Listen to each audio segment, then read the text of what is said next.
to another episode of Getting Personal. I'm here today with Zenobia, Senior Vice President of Communications for Swirlds Labs. How are you today, Zenobia? It's really great to have you. Hi, Jack. I am great. Thank you for having me on. Pleasure. Before we dive into your personal story and also your role within Hedera, I'd love to get your pulse on the ecosystem as we sit here today.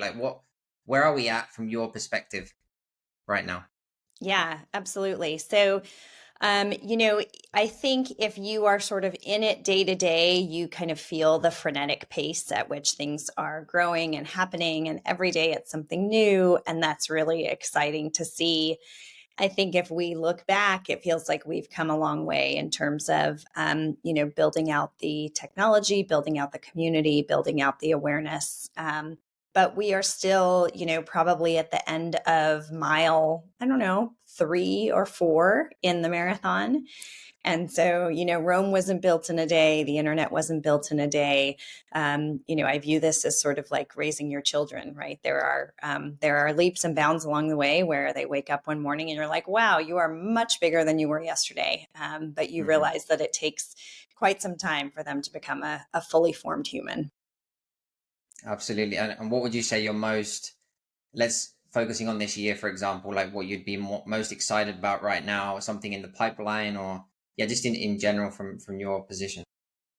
Yeah, I mean, I think it is, it is a lot of people doing things that are surprising, right? So when you put a technology out there in the world, you sort of have this vision of what is what it's able to do, right? And you have kind of the early iterations of that. And then you see what people actually do and you see where their imagination is taking them and you see what kinds of creativity they're bringing to this and what kinds of applications they're bringing to this. And you go, oh my gosh, like I never thought of that. And that's the exciting part, right? The people who are saying, you know what, I have a real problem that I'm trying to solve, and I'm just going to go and do it, and I'm going to go and apply it, and it's doing things that are beyond sort of the realm of imagination of even the people who have had started it.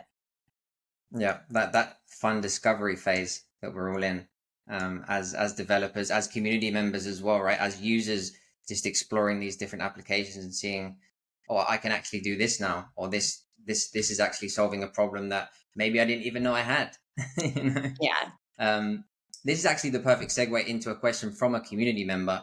Coinman, the H Barbarian, asked, "What's your favorite use case?" I know there's probably many. I think I saw your comment, but if you had to pick one, what would it be? Yeah. So, I think I responded on Twitter, which is like, that's like picking your favorite child, right? You absolutely cannot do that. And, you know, uh, at the same time, I think there are people doing really interesting things in categories. So I'll talk about it that way because hmm I never want to have people feel like, gosh, I wasn't named. And so therefore, that's not cool, or, she doesn't love it. I think there are so many amazing things going on out there that, I don't get to see every single one of them. But I think they are all doing great things. I think there is some interesting work that has been done in the past that is really coalescing around this category of DePIN. So these decentralized physical infrastructure networks. And that includes things like telco upstarts. So, for a long time, you've had kind of this monopoly or kind of, duopoly, or whatever you call it, a cartel of people who run the telco infrastructure and can charge you a gajillion dollars a month for your cell phone plan. And it seems pretty ridiculous. And the idea that, you can run these kinds of things more like a decentralized infrastructure where, people contribute, the cost is much less. Some of those have been being built out on Hedera, and, are launching this year, which is really exciting.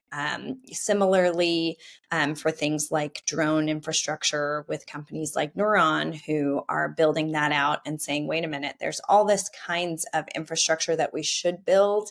And, it's interesting to think about how you fund it, how you support it, how you build communities around it. because, especially like here in the US, we had a great period of economic prosperity when we built our infrastructure. Now, that is probably at least 50 or 60 years ago. And so, you see countries, you travel to countries and you see, for example, amazing train infrastructure, amazing new airports. Infrastructure can sound like one of the most boring things, but it is really fundamental to growth of ecosystems, to growth of other things that then go and get built on top of that. So that feels really like the start of, a whole new set of decentralized applications and other ideas that go and then get built on top of, these deep ends. Shifting gears a little bit towards you and your personal journey, I'd love to hear a little bit of your backstory. Who was Zenobia before Web3, maybe? What led you to Hedera?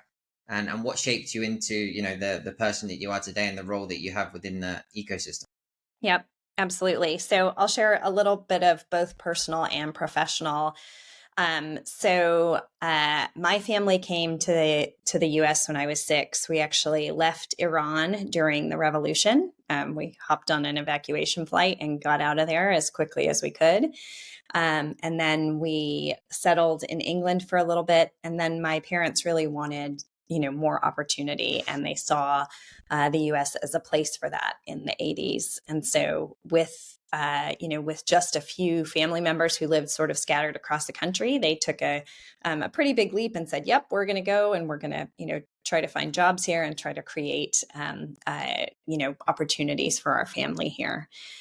So I grew up in California, went to school out at Stanford, and, I graduated in 98, which was really kind of the start of the dot-com boom. Mm-hmm. And we had some of, again, internet had been around for a while. People think it sort of just happened. But again, people had been building that infrastructure, had been putting it in place for a long time. The very first company I worked at out of school was Intel. And Intel was, at that time already a beast, right? And I thought the technology was really interesting. I, quickly fell in love with the tech industry. I did not fall in love with working for a big company. That was a little bit hard for me because I felt like, great, I can do my whole job and I'm sort of done with my job by like 2 or 3 every afternoon. And at that time, the internet would very slowly load. And so you would be like, great, I'm reading like USA Today for, for an hour every afternoon. So that, I knew I wanted to stay in tech, knew I probably didn't want to stay at a big company. I got recruited to a company called Beyond.com, which was the first company to do something called digitally downloadable software. So you used to have to, buy your box software and install it on your computer with a series of God knows how many, floppy disks. And they really pioneered that. And I was brought on to do a lot of the marketing analytics to understand what products were people buying, how does homepage and web page design and those kinds of things influence, people's buying decisions. And then eventually, ran all of their communications. From there, I was recruited to a company called LoudCloud, which was started by Mark Andreessen and Ben Horowitz. And they were doing something which at the time was not yet called cloud computing. It was essentially shared infrastructure. We were a little bit ahead of our time. Virtualization didn't exist yet. And so making that shared infrastructure cost model really work was a hard sell. And so we did a pretty big pivot and we sold the managed services business to EDS and we kept the data center infrastructure software. So the software that ran servers and, other kinds of hardware and appliances and just really essentially helped people manage their data center infrastructure pretty early on. We sold that company to HP. And at the time I was dating my then boyfriend, now husband, long distance. And so we thought we should probably live in the same city. And I moved out to Atlanta. Atlanta today is very different than Atlanta was when I moved here. There was not a lot of technology out here. Today, Georgia Tech, I just saw, graduates the most AI grads of any undergrad university in the US. So Atlanta today is a booming tech hub. But at the time, there was not that much tech. So I took a look at my sort of job options, and outside of going in-house and working at a tech company, of which there were very few, my best option seemed to be to go work for an investment bank covering internet security and infrastructure. I obviously knew infrastructure. Internet security was a newer area to me, but it was a booming area, and as you can imagine, continues to be a booming area. So I did that for a few years, but I very quickly remembered why I didn't go into investment banking right out of school. And but it was great because it really exposed me to internet security and kind of all of the different layers and what it takes. We're on one side sort of fighting this battle of we've got to keep our infrastructure secure, and we have to do essentially 100% of the things right. And an attacker has to find just one area where they can infiltrate and have that opportunity for access. So there's some asymmetrical warfare there, but it keeps that industry pretty lively and pretty fast moving. Like I said, I didn't want to be an investment banker. And so I went back to doing PR and IR, public relations and investor relations. I started my own company, Zag Communications, which still exists to this day and provides those services for cybersecurity and other infrastructure companies. And in 2015, I was introduced to some clients, Dr. Lehman Baird and Mance Harmon. And we actually designed the very first messaging for Swirlds at a shared workspace here in Atlanta. And Lehman's vision has always been for these shared worlds, right? You can carve out your own piece of cyberspace. You can develop that. You can think about how you communicate and share, share whatever you would like to share there. You share sort of the burden and the cost of the infrastructure and managing that, but then it's really your own, right? It's not, that data is not Facebook's, that data is not, Snapchats or whoever it is. It really belongs to you, and you really decide how that is owned and governed. So very early, kind of ideology around Web3 without that, having been fully formed yet. And so in 2018, when we said, hey, we want to do a public network as well, Swirlds was just private networks. I then joined on board that team full time. And so, I think we talk a lot about crypto, not as cryptocurrency, but as cryptography, which really underpins, everything that we do, right? The ability to communicate securely and efficiently across the internet with whom you choose, how you choose, and when you choose. Amazing. Yeah, that shift in ownership dynamic is really the revolution, right? You mentioned about, these big platforms owning your data, and this new trust layer of the internet allowing you to take back that control, right? That's right. Yeah. And your role, like now in this position that you have, for someone tuning in, like what are your focuses on a weekly basis or on a day-to-day basis in your position now at Swirlds? Sure. So that has evolved over time. I think when you're first bringing a technology to market, it's really important to educate people on, okay, what exactly is this, right? Like, what is a public distributed ledger? Why do people need it? And then, of course, you have to educate them on the differentiators. Why is this better than others? Why should you choose it? Why should you build on it? Over time, that has included expanding out educating them on the services. So what are the services that the company provides? As we rolled out things like the Hedera token service and things like Stablecoin Studio, making sure that the market is aware of those things. But over time, if you are successful as infrastructure, then the hope is that you are no longer having to just tell people what you do and what you build, but you're able to share the stories of the people that are building on top of you, right? Because that's really interesting. That's the more interesting story, is what are people doing with the technology? How is it changing their lives? Not just what is it? And so, we a lot of times think about it in the framework of the Simon Sinek's Start With Why.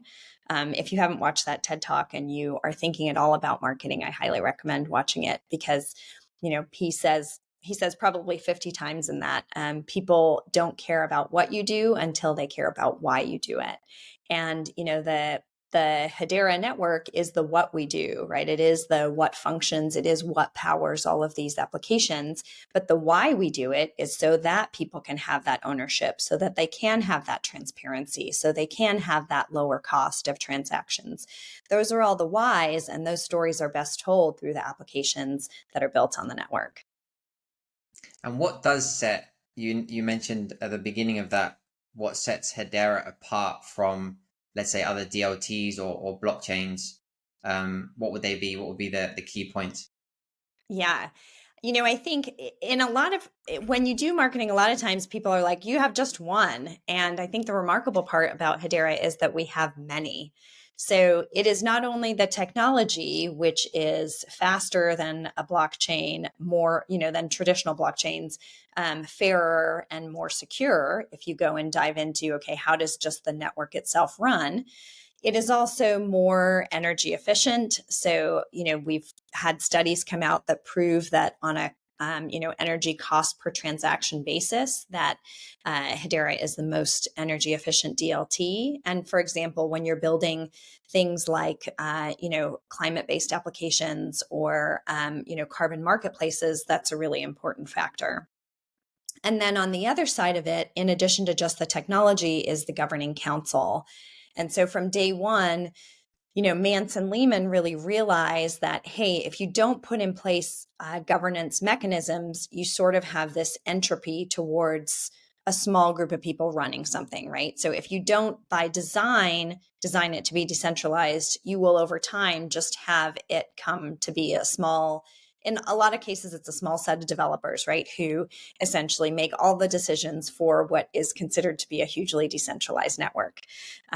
But we designed that from day one. So the goal is to have, over 30 of the world's largest companies who have a brand to protect on their own, right? They want to protect their own brand names. They're not going to do things that could potentially damage their multi-billion-dollar brands by making a silly or irresponsible decision on behalf of a public ledger. And, that means that things may not always move at the speed of 5 developers getting together in a Discord chat and working on their, making a decision. But that also means that they bring the gravitas and they bring the experience that they have building out multi-billion-dollar brands to these decisions. So the decisions may go slower, but they are being thought of in a much more long-term way. Absolutely. And with all these things in our favor, if you had to talk about something that you believe we still can improve on within Hedera, what would that be, or what would those be on the other side of the coin? Yeah. I think there's always things that everyone can improve on, right? And this is something that I talk about with my family quite a bit. I think on the technical side, there's always features, there's a roadmap. There are things that as people use the technology, they are going to continue to build on. Internet 1.0 is not the same as the internet that we have today, right? In terms of the connectivity, in terms of the services, in terms of the capabilities. So on the development side, those are always things that we are looking at. I think in terms of, the community has grown, the community is dynamic, the community is very passionate. Sometimes if you are looking in at that, you can say, whoa, what is going on there?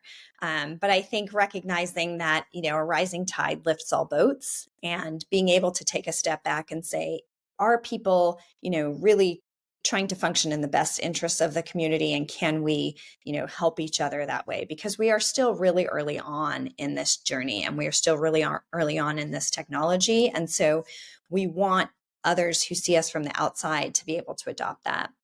And then I think in terms of promotions, our job is always to go out and try to find those stories and figure out how are we best able to share those stories and make sure that the broadest number of people know about them. And, we have certain constraints in terms of how we can market. But, for the most part, if we're able to demonstrate the success of the applications that are built on the network, that's really what we're always trying to move towards more of. Great. I actually have a couple of questions that tie into this really well, from the community. One was along the lines of marketing and what if we're going to see any kind of shifts or different approaches, in what's left. Well, what's left, we've only just started this year, but the rest of 2024 and moving into 2025, and then retail's always shouting retail. Will there be a greater support for retail in general, and not necessarily the end user, because I think we can differentiate between retail end user who's interacting with the dApps, and then the dApps that are kind of in between the end user and the enterprise. So more that center point when we refer to retail. Yeah, I think marketing is marketing has come a long way in terms of being able to measure what is success, right? You used to sort of slap a commercial up and fingers crossed, and you had no idea how to measure it. Marketing has become much more measurable, and so therefore has become more dynamic. You're able to say this campaign really worked, this brought in many more developers, this one didn't work. So I think you will see that, right, if you are watching that. And our goal is really to market the network and the applications, right? So when you think about what our remit is, it's really to make sure that those developers, whether they are in an enterprise, whether they are starting a new application and they are a startup, that they are aware of the benefits and they are aware of what we can help them build. So I think you will see changes there. The people who continue to ask, will you market to retail? I think by this point in the journey, you know the answer. And I think that there are many people who can tell that story. There are many evangelists who can tell that story. Our remit is really to focus on adoption of the network, adoption of those, how do we enable those applications to be successful? And, how do we go out and tell those stories so that other people, maybe they FOMO because they are not building on the world's best network, right? So they need to understand, what are you not getting if you don't build on Hedera? Mm-hmm. Great answer. What about challenges? Maybe for you personally, since you've been in this world of Web3, shared worlds, building out these shared worlds, what's been your biggest challenge? Yeah, I think, every company, I was talking to someone the other day who said, oh, this company has this challenge and, I've been at this job. Every company has those, right? So it's just sort of I would say it's twofold. One is when you are growing fast, we talked about this a little bit. There's always more to do in a day than you can get to. And so just making sure that you prioritize those things and say, which are the things that are going to have the greatest impact. Making sure that those ones are the ones that get done first. And then, I think as we look at decentralization, like I've said, sometimes things don't move as fast as we would like them to because they have to go through a thoughtful process, because they have to go through a controlled governance model. And just understanding that is, that is how it is designed, knowing when to be able to push, making sure that you continue to follow up, making sure that you don't get discouraged by that, but just understand that is part of the process and that the process does work, but it will take a little more time. I tend to be a little bit impatient. And so reminding myself, and, I know if you are a builder or if you've been at startups, it's hard to not be impatient. Yeah. And I think Web3 somehow has impatience built into it even more than what we're used to, right? Yes, it's a design of the ecosystem, right? For sure. And let's dream a little bit, looking into the future, 5-10 years. Where would you like to see yourself?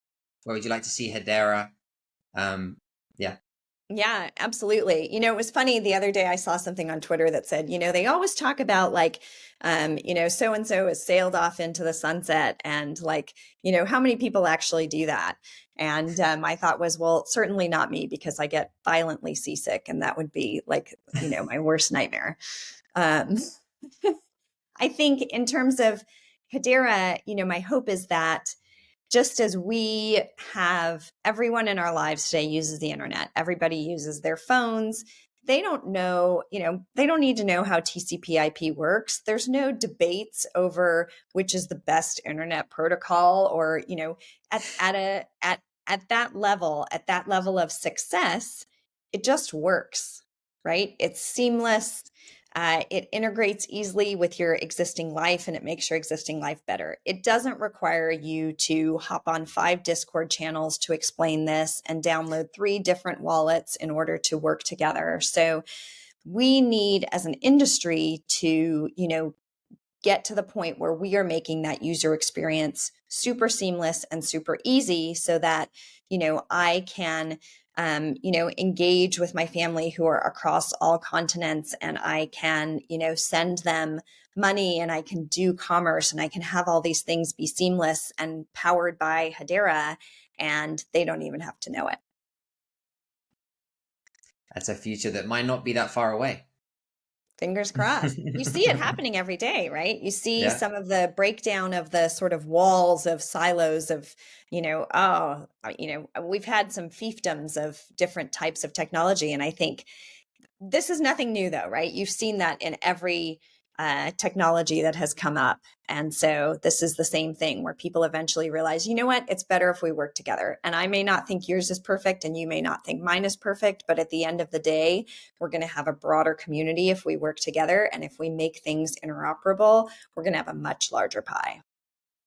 Absolutely. That's why it's so great to see the DREC alliance happening in real time. And anything you can tell us about that, how the progress is going with that. And yeah, I think it's something the community is very excited about to integrate and to use, right? Because it's gonna save a lot of headaches.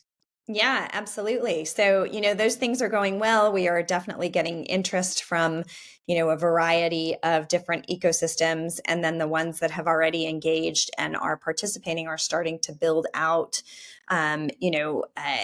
the functionality within their wallets and within, other parts of that infrastructure. So, again, that doesn't happen overnight, but it's really exciting to see those guys take that standard and say, oh, wait a minute, like this is actually pretty easy. I think that's the beauty of a lot of things that Lehman invents. Like, they are really hard problems to solve, and he finds super simple ways to do it. And so you'll start to see that, I think, implemented by, a number of folks, like the Bank Social wallet, like Blade Wallet, and others, in the coming months. Very exciting. Very exciting. Anything else you could share with us, share with the community that's tuning in, listening, that's maybe coming this year, something that you're excited about that's coming this year? Yeah. So, in my role, and people who've talked to me know this, I can't share anything that's not public information. Of course. I can say that we are excited about what's ahead. We have had 3 new governing council members join already this year, and it's April, early April. And, those folks they've already talked about their applications, right? Hitachi talking about IT and OT applications, Mondelez talking about their couponing and their digital transformation. So to me, that's really exciting, because it demonstrates that these companies are joining the council with a use case already in mind, and a team that understands the technology to a level that I don't think we've seen in the past. BitGo has already been running, mirror nodes. So you are seeing council members who are very engaged with the network and are working on these projects. And so I'm excited to see what they're going to build. Nice. Is there anything we haven't touched on, or anything I haven't asked, that you'd like us to talk about today? I think you covered it. I think like I said, the community is strong and passionate, and I think we are stronger together. Beautiful. We'll wrap it up on that note then. I really appreciate you for taking the time to be with us here today, Zenobia. Thank you so much. Absolutely. Thank you, Jack.